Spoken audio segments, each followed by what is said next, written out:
Southeast Asia is a mobile region, right? In all forms of entertainment, right? Like if you don't have a mobile strategy, basically you're not going to make it. All right, welcome back to another episode of Creator Generation. This week we are joined by Jerry Soer from Collab Asia. Jerry, welcome.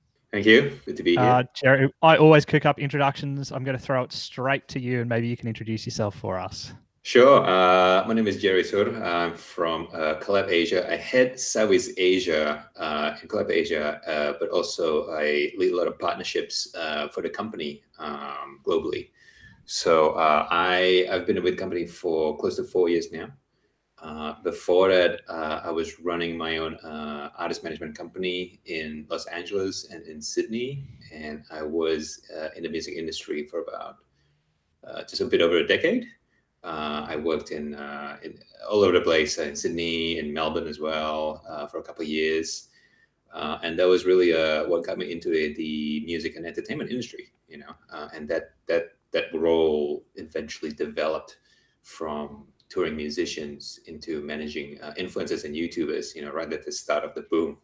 I guess what people call the start of the MCN industry in 2011 in Los Angeles. So we're fortunate to actually get to witness a lot of that. Didn't really work in that space that much at the time, but it gave me a lot of the background because it was ground zero for what we do right now.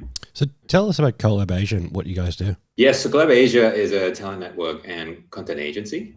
The company is actually spun off from the American company Collab. And we call it Collab US, but it's Collab based in Los Angeles. And Collab was is one of the original MCNs, started in 2012, I think. So it's been a while.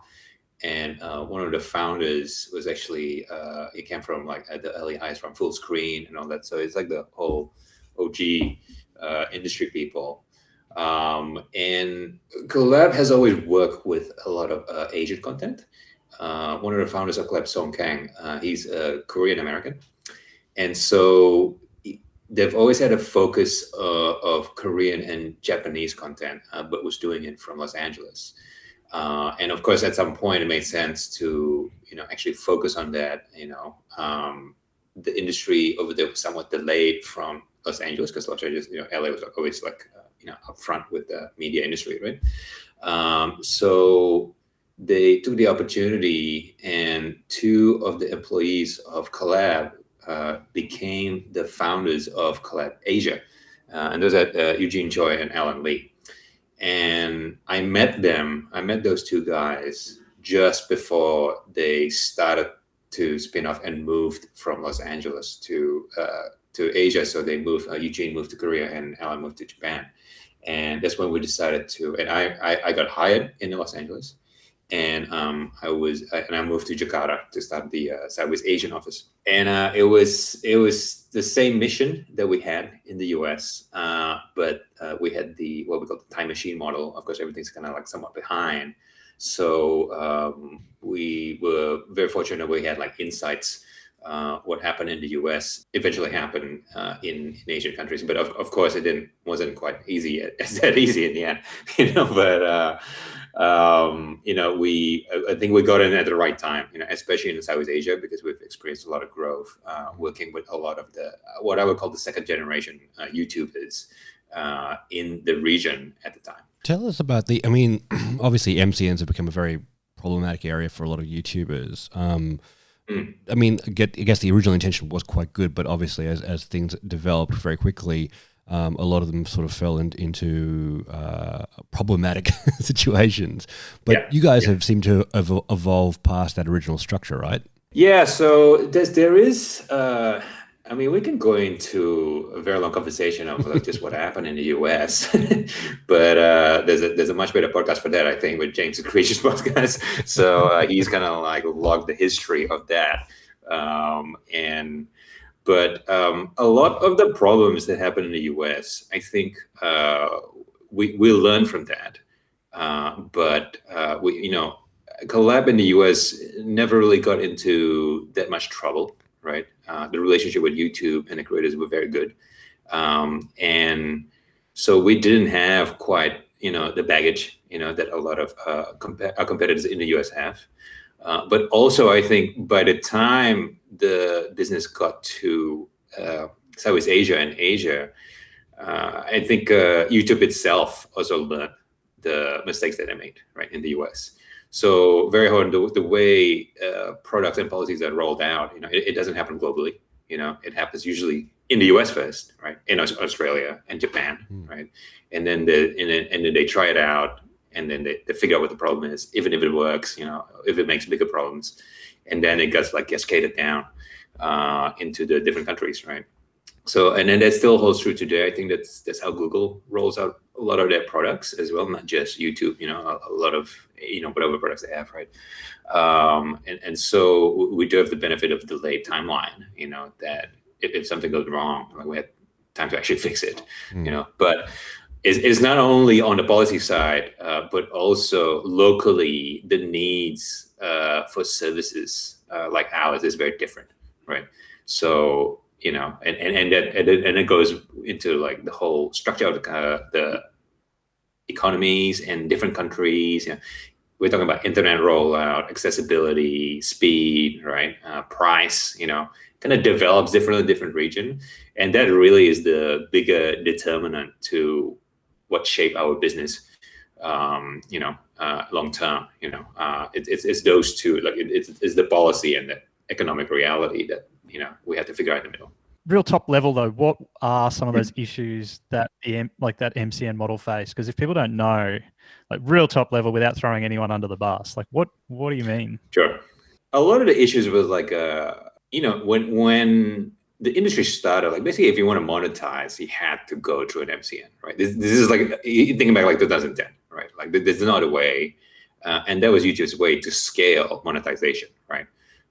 It's through agencies, right? And if you want to compare it to, I would say the previous product that's comparable is the search marketing agencies. So right before YouTube, if you want to advertise on Google, right, on search, you got to go through an agency, right? But eventually you can just sign up and do it yourself, right? In minutes even, right? You can just put a search ad, right? It became very, very dynamic. But in the beginning, to grow that, they had agencies. So in my view, like MCNs were the equivalent of those agencies, right? For YouTube, they had to have, is the way Google work is that, they work with an ecosystem of companies, right, around them, right? Which is quite different from, I would say, Facebook, right? But with scalability, with engaging external partners, there's a lot of issues, and of course the business itself changed a lot, so that the rules changed. The needs change of the creators, and eventually a lot of those MCNs failed to adapt and provide value to creators, right? So what they provided, say, in 2011, the value they provided in 2011 may not be so relevant in, obviously 2015, right? Because everything's changed so much, right? And so fast. And of course, from 2015 to 2019, 4 years later, of course, it changed again, right? So we had to do a lot of that adapting. Now, as I mentioned, like obviously with, we've started out, Collab Asia is like officially 2017. So by that time, we're like, oh, we've seen all the changes. Like, this eventually will happen, right, in Asia, right? But I would say when we started out, Asia was about 2 or 3 years behind the US. That gap's actually closer to like 1 year now. We had a lot of things that used to work didn't work, right? A lot of value didn't work. Of course, like contracts that we had with creators, had to be changed, had to be more flexible.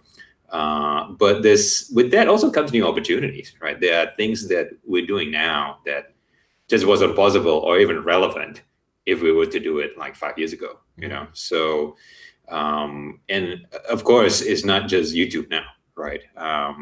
YouTube started the MCN model, but now not only the Western platforms had the MCN models, right, outside YouTube, but also the Eastern, like the Chinese platforms now also have MCNs, right? So, for example, in China, there's like 5,000 MCNs, right? So, and the meaning of MCN is very different in China, right?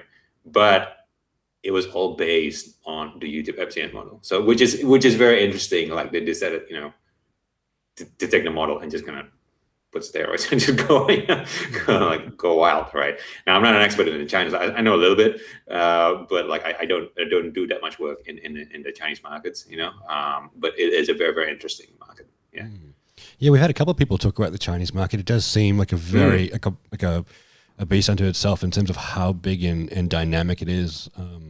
And I think it just blows people's minds when you just look at the numbers in China.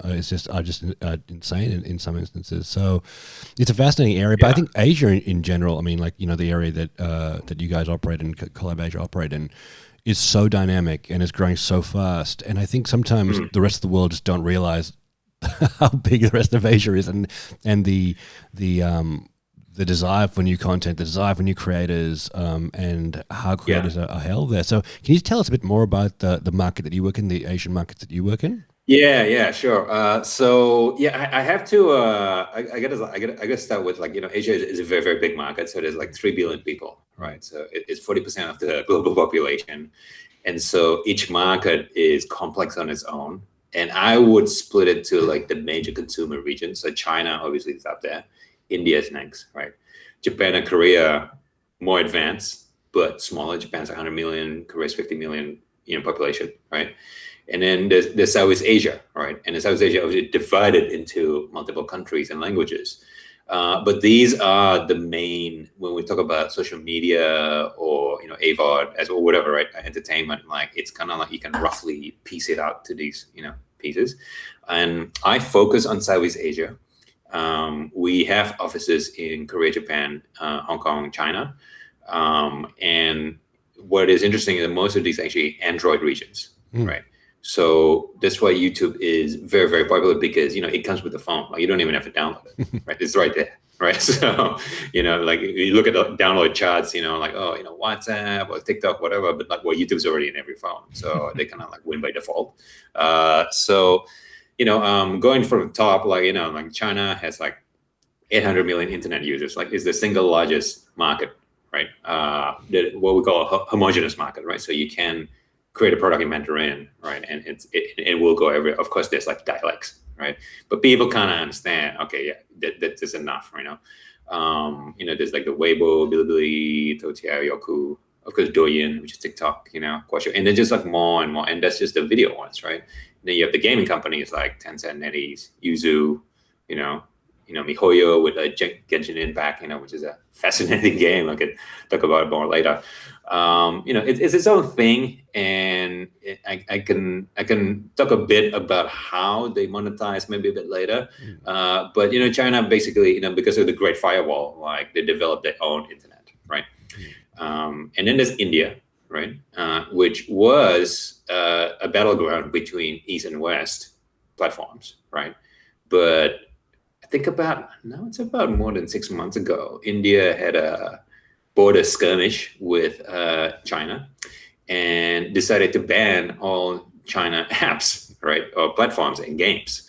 So within 6 months, those offices, very big offices, like in hundreds, sometimes thousands of people, got closed down in China, in India, sorry. And they ended up coming to Southeast Asia, right? Because that's the next biggest region for a lot of Chinese companies, And in Japan, Korea, as I said, like, more advanced, but somewhat limited because of the population size. So they do export tech and content, right? And Korea exports it very, very well, of course, with K-pop. But they're very aware of, like, it is an export-driven economies, right? Like, they for goods or services or entertainment, like, they think, like, okay, how can this work? Because the country's just simply not big enough, right? Like China big, or India big, or even Southeast Asia big, right? So they have to, they're very export thinking. And so that leaves like Southeast Asia, right? And to me, that's the most interesting region, because it is truly a market where you get the best of the Western platforms and you get the best of the Chinese platform, kind of like duking it out, right? They copy each other, they one up each other. It's a lot of it is still kind of like a blue ocean strategy. They still try to like gain like daily active users, 4G is rolling out still, like never mind 5G, like it's still 4G and people are still waiting for that into certain regions, so they can stream, right? So it's like, it's there's still a lot of work to be done. People don't realize, like, oh yeah, there's a lot of numbers, but like it's just still a long way to go. So it's and the dominant platforms there, and this is usual: YouTube, Instagram, Facebook, and Spotify, right? But we also have Bigo, Ningmo, No Life, and Snack Video, all Chinese platforms, right? Or Chinese funded platforms. Of course, most of the gaming is mostly from China, right? I think mostly Tencent, really, because they really focus on mobile gaming. And Southeast Asia is a mobile region, right? In all forms of entertainment, right? Like if you don't have a mobile strategy, basically you're not going to make it, right? So, and then what is interesting now, the e-commerce regional players like Lazada and Shopee, they're going heavily into entertainment. So they are becoming challenges in like, say, live streaming. And the promise of live streaming is that people kind of say, yes, you can make money from subscription and tipping, but also you make money from selling stuff, right? And it is like you get affiliate marketing, or like you direct buy from the guy who's wearing the thing, or he provides a link, right? And he gets credited for it, right? Well, Lazada and Shopee is going heavily into that space, and I think to me they're the favorite winners, because they have people's attention, but these are the people who are ready to buy, right? You wouldn't be in this app if you're not ready to shop and spend, right? But you might be on Twitch if you just bought and want to watch your favorite streamer, right? Or YouTube, you're watching something else, and then you actually watch something, But people only go to Lazada Shopping when they're ready, like the wallet's there. And the big component that they figure out is the payments and logistics as well. So if someone buys something, it's a one click, they're gonna get it. A few days later, you're gonna get the stuff, right? Whereas if you buy something from YouTube or Twitch or whatever, right? I'm not sure the experience is quite there yet. Maybe the payment side, but the logistics side, who's going to fulfill it, it's still a developing region that, Amazon has yet to figure out, right? I mean, they figure it out in certain markets like in Singapore and Korea, right? But not Indonesia, or it's difficult to ship goods, because you literally have to like cargo or fly it, right? So there's no overland delivery. So it's a very interesting, because like everybody is all eyes are on Southeast Asia, I feel. And I gotta say, when I started out this job in 2017, and I would talk to people, oh yeah, I had Southeast Asia region, and not Australians, obviously, because Australians know where Southeast Asia is. But if I say it to Americans or Europeans, kind of like, oh yeah, I had Southeast Asia, it's growing, I give them the numbers, blah blah blah, everything, and people just kind of struggle like to name a country. They know Bali is in Southeast Asia, right? Yeah. But they kind of like, they don't really know anything else. But around there somewhere, yeah. Yeah, it's just there, again, Australia, obviously, no. But now, if, the conversation I have, then people are like, oh, yeah, Indonesia, because they see the numbers and they see the growth. So that has changed a lot in 3 years. For me, anyway, being a Southeast Asian, is like, yeah, that's been a massive change, and which is just something like I'm very happy about, because people should pay attention to this region, because it's worth looking at, because it is an open market. And off the top of your head, do you know any of the like big numbers in Southeast Asia in terms of like users and watch time and that kind of thing in the region? I don't know total watch time or anything. I would say that even Indonesia alone has more millennials than, let's say, the US, right? Because the ratio of younger population is higher. So in Indonesia, 60% of the population is actually under 30, right? So if you think about it that way, right? It's mostly young people, right? So they watch mostly youth content, right? Or young adult, right? Or kids, right? So, Indonesia doesn't have a bigger population than the US, but it has a bigger share of young people, right? And I think you can extrapolate that to China, India, Vietnam, Thailand, like the big Philippines, right? The big consumer markets, and that's obviously has an impact on the content, but also the watch time, right? And again, of course, COVID just kind of pushed it up, right? Even more, but it was already going up anyway, right? It was already higher than but it's also interesting. It's not just young people, right? Because there's also like older people, everybody's stuck at home. They watch more screens, right? Screen time is just generally up everywhere. And as there more relevant content being available per country on per platform, then they would watch it more, right? So yeah, but I don't have quite overall watch time numbers. I can dig it up somewhere. It's fascinating. I mean, I do. I mean, I eagerly follow your updates on LinkedIn. I find the information that you bring out of the region is super interesting to see the growth there in so many different areas, but also seeing the different trends. There's so many specific trends to the region that some people aren't just aware of. Like, can you just talk to us about some of the trends in the region at the moment in video? Yeah, so I would have to say like a lot of it is quite similar, right? Like the top categories are the same top categories. You're talking about gaming, music, entertainment, comedy, kids news, right? Maybe not so much sports. That's probably the one category that I would say weirdly underdeveloped, right? People do watch sports, but mostly soccer from Europe, right?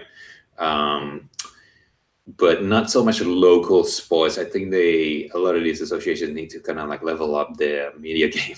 But a lot of the main categories the same globally, but it's always local content, right? So people do like watch the same videos, the same genres of music, similar games, right? But they want to watch locals do it, right? And specifically in their language. And even better if you can do it specifically in the dialect, right? So you can kind of like zoom into certain areas in Asia just by the dialect itself, So it's all about local content. Of course, with COVID, there's a change in behavior as people get locked down. People are highly anxious. It's the same everywhere. It's burnout, right? People are concerned about their health, obviously. So there are like increases in like charity, in being proud for goods that are made in the country, right? Not any particular country, just their own country, right? Each country.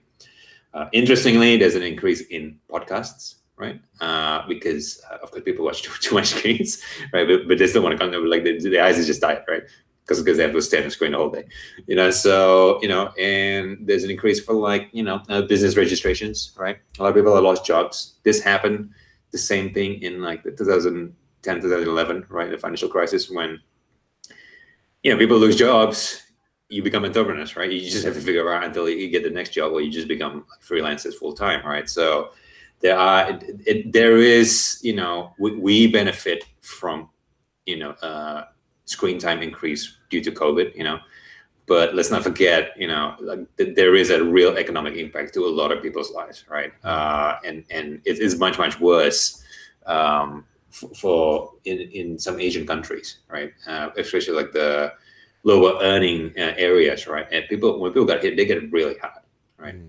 And it compromises some of the government's response to COVID. Like it's like people are literally like, well, you can get hungry, or we can open it up and you get sick, right? And so a lot of governments kind of like, well, what do we do, right? They're both bad, right? So it's very unfortunate. A lot of like Indonesia and Philippines, and India, I think, is under this kind of pressure, So it's not all rosy, but there is a lot of positivity in what we do, because obviously everybody rushes in towards digital content, right? And as a result, like if you ask me like what kind of trends, they're not overall that different, right? There's short form has been very, very popular. We're talking like the TikTok type videos, of course they all end up on YouTube, right? Eventually. But live streaming has increased a little bit, but as I mentioned, a lot of that play has gone to the e-commerce companies, and I'm not too sure. I can't really compare it maybe to Australia or the US. Like if, I know Amazon is doing a lot in this space, but maybe not as much as how they're, I guess, prioritizing it in Southeast Asia, or even in China, right? It's an audio content, right? But it's a point where every company now, they have a media strategy, right? Everybody needs a producer, everybody needs like a content strategy. It's not like something. Yes, they outsource the most parts to content agencies like us, and we work with a lot of them, a lot of B2B business. But I think it's become, I would fit this under content marketing, and this like content marketing is come back to like, okay, like now like everybody needs this, right? Because there's definitely an increase in content marketing and performance marketing, right? Because like out of home advertising, events, like it's just disappeared overnight, right? So the money has to go somewhere, right? And so a lot of people are investing in content, so as a result, like you just see everything kind of being produced. Doesn't always work, obviously. It's hard creating content, right? It's very competitive. I think we all know that. But it's become necessity. So yeah, trend wise, nothing that's too different. A lot of the response, the COVID response is, exercising at home, virtual concerts, cooking. I think that would be quite similar to anywhere around the world. And I think this kind of brings everybody kind of together, because everybody kind of watch the same type of content, but obviously just different videos in different languages. You mentioned that obviously there are some similarities, across the world with the way people watch videos, but are there any particular types of videos that you've noticed are doing particularly well in the region? Like specifically, is there like, dance videos doing really well, cooking videos doing particularly well? Yeah. I think, the short form type, they like the TikTok videos, they do very, very well, right? But I don't know if that's uniquely to Southeast Asia or Asia, right? I think that's just kind of everywhere around the world kind of thing. People are really bored, right, at home. I don't see that like a particularly, this is fascinating and so like it does very well. They do very well, but not quite a point of difference. I think if I have to pick a difference, I think like the governments of Asia are very, very active online, right? In Singapore, the biggest influencer marketing spender is the government, right? They actually spend a lot of money to engage with younger voters, right? And it's kind of like reverberated across the region, maybe to a different extent. But, for example, like the president of Indonesia is a YouTuber, right? Like he actually makes announcements, and Awesome. and YouTube have a presidential team, right, to deal with him, right, to actually make sure he's prioritized, right. Obviously, he's got his algorithm figured out, So, and that is a very effective way to communicate for such a young population. Like you again pointing out, like 60% is under 30. Like, would they watch TV or news or newspapers? Or just gonna watch on YouTube and like boom, straight in their feet, right? So I think, the Australian government needs to go have a chat to the Indonesian government. Yeah. I don't know if it still holds true, but there was a few years ago, and I can't remember if I've told this story on the podcast before, but anyway, I'll tell it again. But Fred and I we're at YouTube HQ in Australia at Google office there, running like some workshops with them, and I can't remember like why there was a social like an influencer campaign for health for like for young girls, for like a health campaign, and someone in mainstream media pointed out that like one of the influencers was like had posted them drinking wine or something and having fun, and then there was just genuinely boomer outrage that people make a living creating content online as influencers, and how dare the federal government pay for these people to travel the world and be in exotic places. Right. I see. And so they pulled that campaign and pulled all influencer marketing, and I don't know if it's been brought back up. I have to find out but it was just, and we were sitting there and this news sort of came through and we're just sitting there like there was a couple of pretty senior people from Singapore YouTube and like in the room with us, and like the news came through at lunch and we're kind of like embarrassed for our country because it's like this is completely irrational. Like we want to talk to young people and get a message to them. This is where they are. Like it was just completely, so I'm just like, you hear that like you gotta go for the audience. Like we really want to engage people on their level and where they are. Like, yeah, like you said, 6% of people in Indonesia are millennial, then Yeah, let's talk to them I about don't know that. if I don't know what the ratio is in Australia, right? If it's a sign of maybe older population mix, but yeah, we see it a lot. I see it a lot. The Philippines government is like all over Facebook. It's a Facebook country. It's either a Facebook country or a YouTube country, right? And they just pick whatever's going to reach more, right? And Well, resonate more. Australia was a Facebook country until recent Okay, events. I guess not so much anymore. Well, yeah. What about that? Zuckerberg and the Australian government kind of went to war over the news, and they're still not the best of friends. It's so crazy when I read that. It was like, oh, this is actually happening. This is fascinating. I think that's interesting, though, that and we've sort of alluded to it. You've talked about it a lot that Asia in general, and Southeast Asia and China, obviously, that it's like the bellwether for content and innovation. Like it's like people look from the West and the US, etc.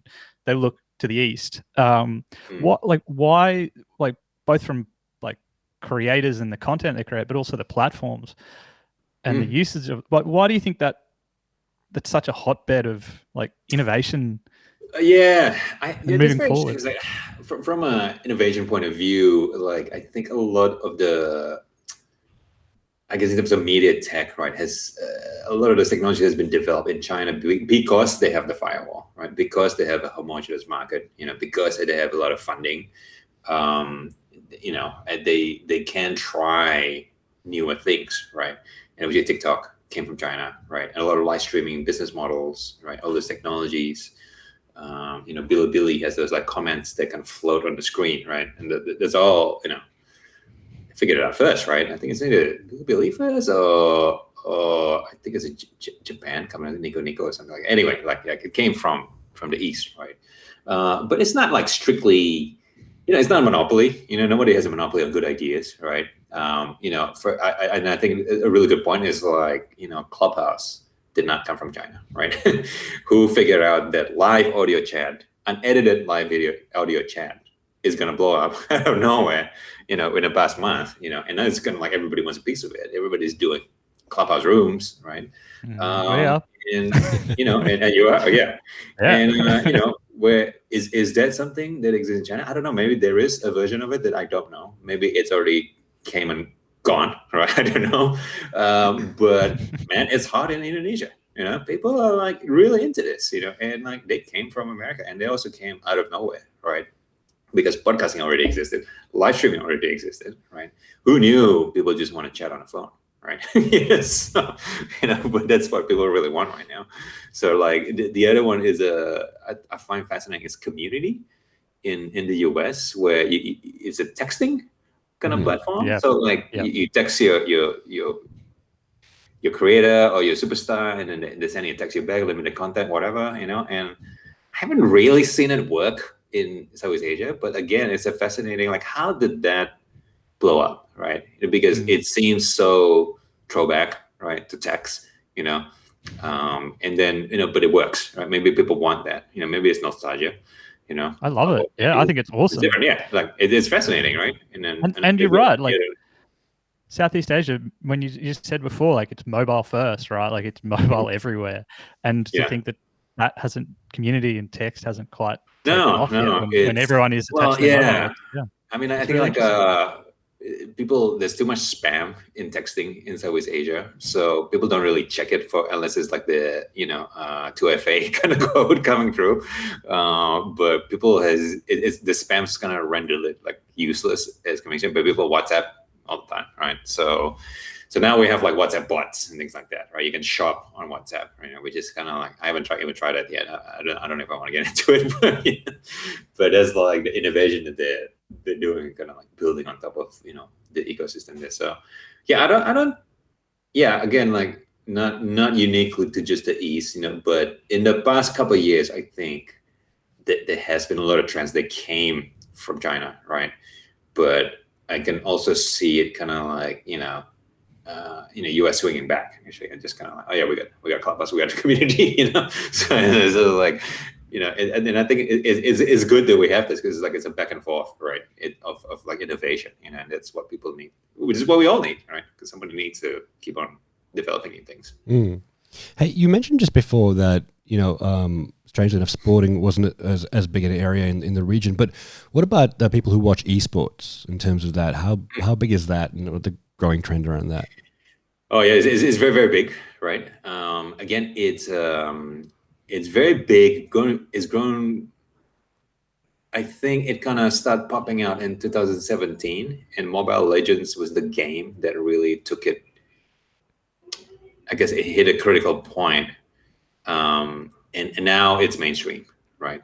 But true in the name is like it's mobile gaming, right? So it's mobile esports, So this is another thing where I try to explain it to Europeans and Americans, like 2 years ago, people just don't get it. Like, what do you mean mobile esports? Like, how do you control the characters? Like, you don't even get like the sensitivity with the mouse, with shooters, and like a lot of people get confused, right?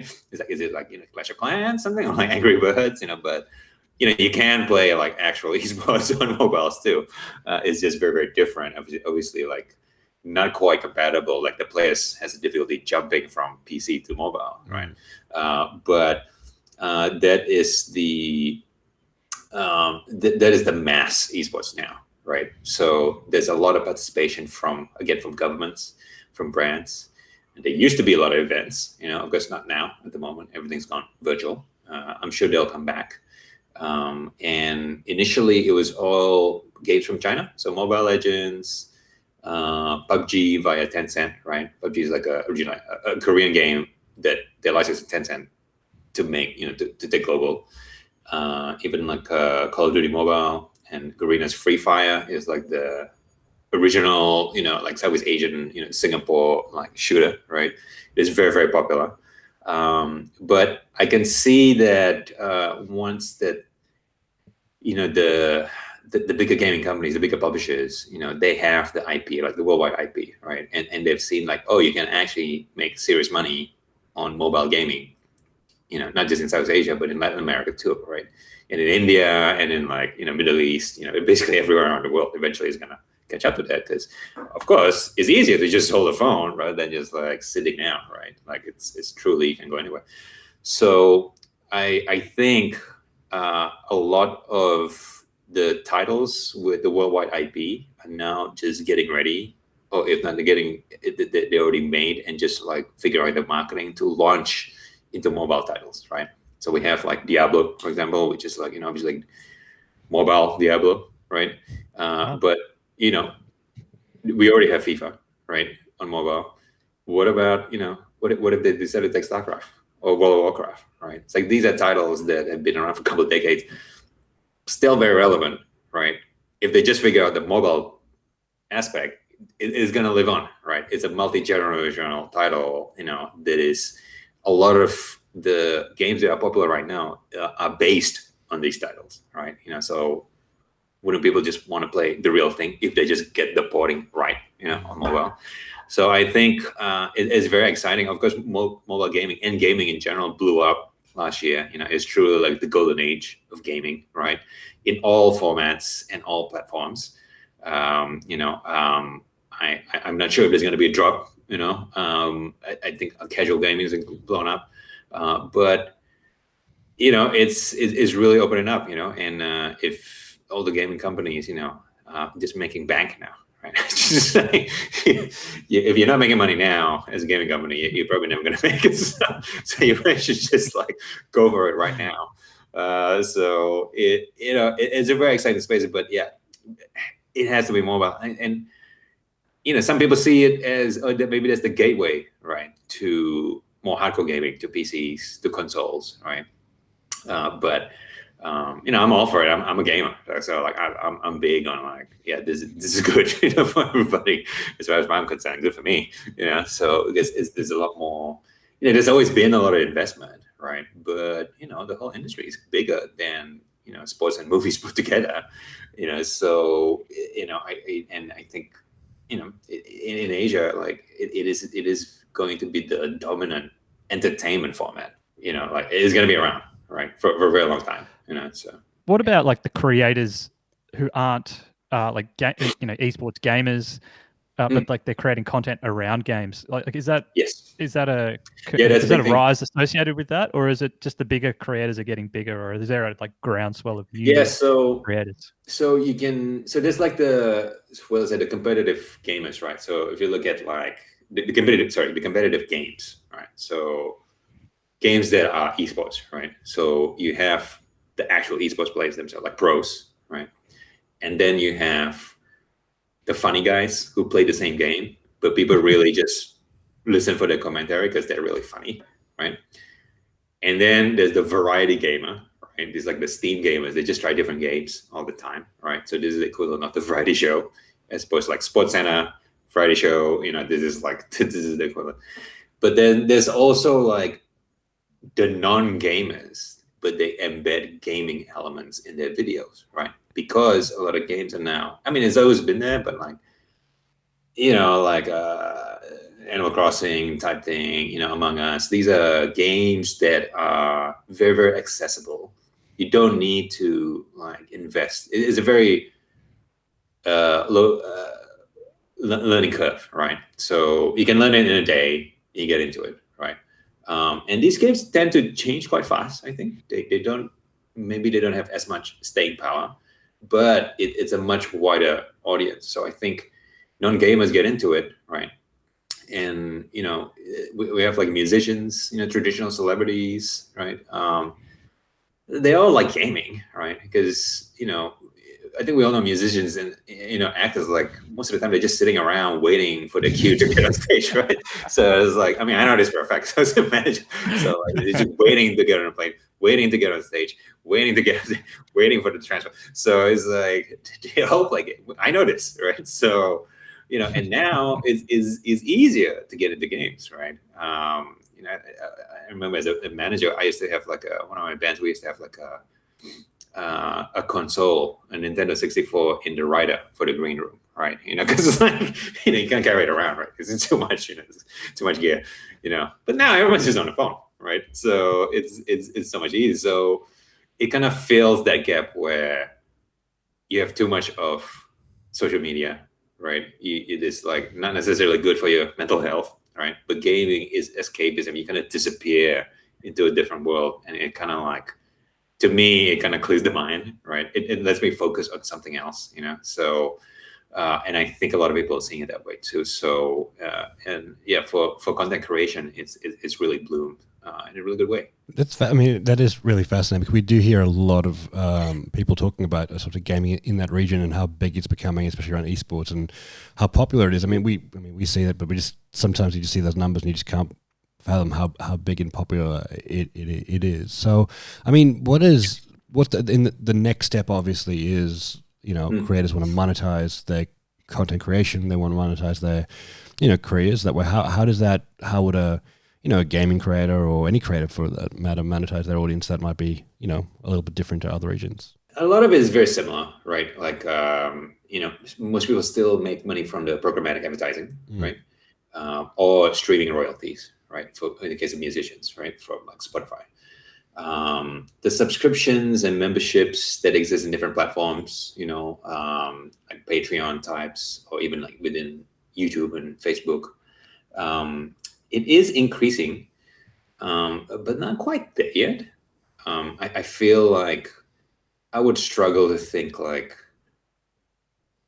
okay, who is the biggest subscribed, as in paid subscription, creator, right, in Asia or in Southeast Asia, I think a lot of creators haven't put a focus on it yet. I mean, we do know people people are willing to pay, right, for content, but at what price point? I think maybe the preset of the different platforms set, for the type that you can donate or subscribe to, maybe it's a bit too high, right, for a lot of the kids who wants to support these guys. And in all the platforms, not any particular ones, I think online merchandise sales is underdeveloped here and has a long way to go, but people do want to pay, right?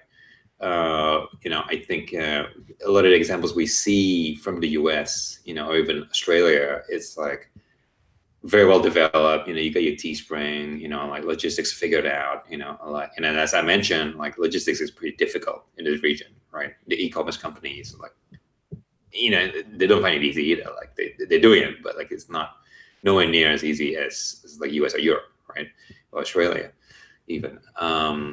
Live stream sales, things like that, hasn't really quite taken off as the way it has in China, where you have dedicated buildings of people doing live stream sales, like with like 50 phones in front of them, and they sell like everything from like makeup to like cars and apartments, right? I haven't really seen that happen in Southeast Asia, or India even, and I'm not sure why, to be honest. Everyone thought like this is gonna be like easy home run, but the most success I've seen it is on the e-commerce platforms. Perhaps there is difficulty in like being an Android region.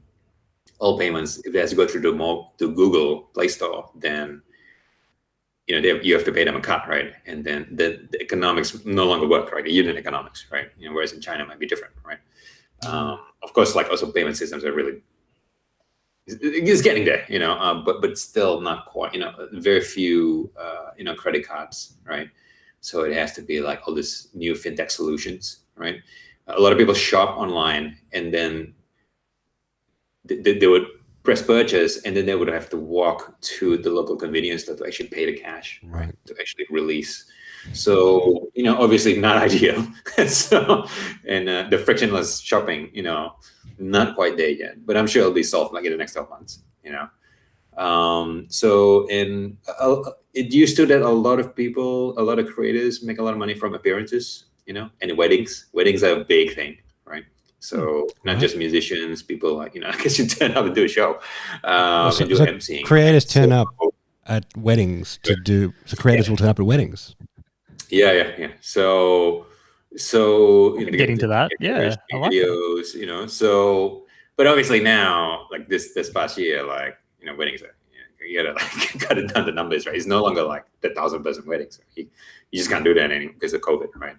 I'm sure it'll come back, but it's not quite the same. So yeah, I was like, if you asked me this time last year, I'd be like, what, live events is actually a real, looking very, very promising for creators in Southeast Asia, like much more than, I would say in the West, right?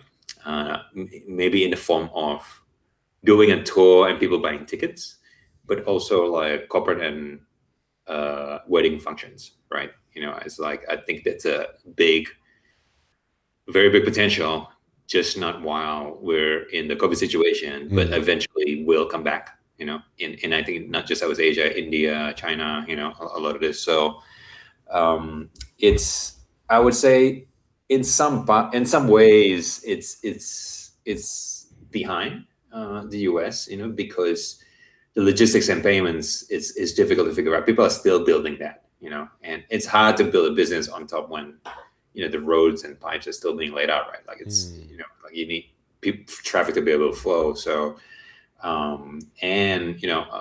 hope the investments in those areas are increased, but like I actually don't know if it's been cut back because of COVID. Like I don't really have the numbers for that yet.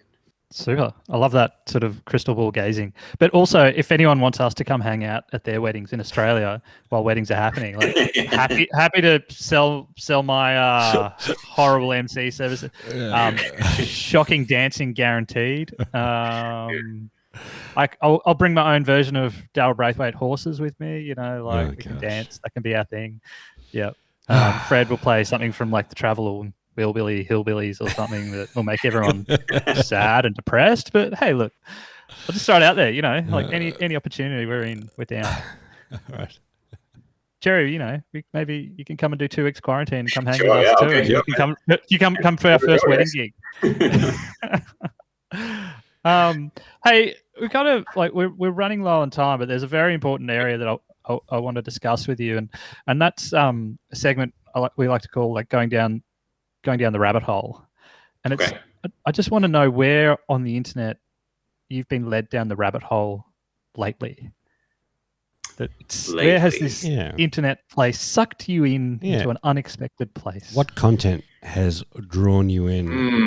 It's just one where it's a page because I like jump around all over the place. I mean, like I've been reading a lot of crypto again, right? Because they kind of like hot a few years ago, went away, and all of a sudden everyone's talking about like non-fungible tokens. And I'm like, is it for real this time? And I know a lot of money being thrown around on, all these art and sports clips, right? And Logan Paul and blah releasing, albums. I had Kings of Leon just release a NFT album as well. And,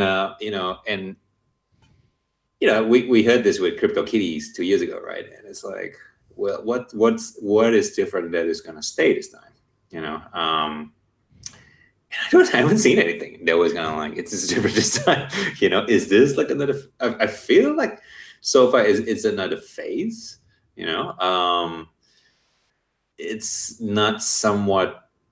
not very scalable or accessible for most artists and creators, right? You get like the very top end who knows how to do it and get the expertise right, but selling art and selling digital art, is as difficult as it is. You can remove the word digital, and selling art is always going to be difficult, right? And so you always need a patron, you always need like traffic, you always need profile, and I don't think that makes it any easier just because the form and the payment is different, like at the end of the day, artists will struggle, just the same, right? And you have to. It's all about building an audience and creating loyalty and all that, But I don't see the NFT thing like affecting like the fundamental of that, right? It's not like when you have internet or like recording technology got cheaper, all of a sudden more people can create, right? I mean that was like a massive impact, right? Like of course you get more artists, more creators, right? More videos, But I feel like NFTs, if anything, kind of is a very narrow funnel that only very few creators can go through. So I don't know. I could be completely wrong here. So obviously, ask me. I've got a silly big grin on my face, Jerry, because it was on my list of this is the thing that I've been going down the rabbit hole lately. Okay. We're actively looking at it but. I totally agree with your sentiments, but because it isn't a silver bullet where if you don't have an audience or influence or a really great piece of content that you can create, whether that's an art or something else to leverage, people aren't going to want to buy your stuff just magically. But I still think it's incredibly interesting. I've been interested for a number of years, but always been like, it's too foreign and too hard to get access to for average Joes who are not technically savvy like myself. But I think it's getting close, and this sort of push and this sort of virtual world we've all been living the last 12, 18 months is sort of helping people understand that, because get your head around the virtual world. It's super interesting. I reckon, we need to have a whole episode dedicated to this. And I'm not an expert. I'm just fascinated and learning and I'm smiling at how much attention it's getting, and it's good that people are talking about it. But you made a good point. I'm like, the whole metaverse conversations kind of like goes into that. Like if people are spending more times in virtual spaces, maybe that is the point of difference now, because that wasn't the case 3 years ago, right? In the previous crypto boom, like, Fortnite wasn't like it was very popular, but not obviously nowhere near as big as it is now into creating groundbreaking cultural moments, right? With the different concepts that they have, maybe that is different, but I don't know. I'm very keen to learning more. I'd love to hear that episode when you guys do the podcast. So do I can't wait for it. But it's super interesting. Like the rabbit hole actually took me to Decentraland, which is one of those virtual worlds where it's owned and created by the community. Decentraland. So it's a decentralized virtual world, and you can buy buy parcels of land and develop them and share them, and it's like it's pretty interesting. Like that's where I got sucked into the rabbit hole a little bit on that. I'm not buying Decentraland land yet or anything like that because I don't understand what's going on. But mind blown. Yeah. Frederico, did you? Well, nothing is involved. Is that? Somewhere? I mean, watching. Hopefully went somewhere else. Yeah, well, these day in the life videos of like famous people, CEOs and stuff like head of Apple, Elon Musk, just Tim, different people, Tim Cook, what he does, and like it's just fascinating just watching how they structure their days, and I'm like, this is really super interesting. Yeah, and I've been watching. Is that a legit day in the life of Elon Musk? Because I reckon it would be batshit crazy. Would be a day in the life of Elon Musk, where I just like smoke a joint over here, tweet something weird over there. They don't go into that specific detail, but yeah, it's more about the structures.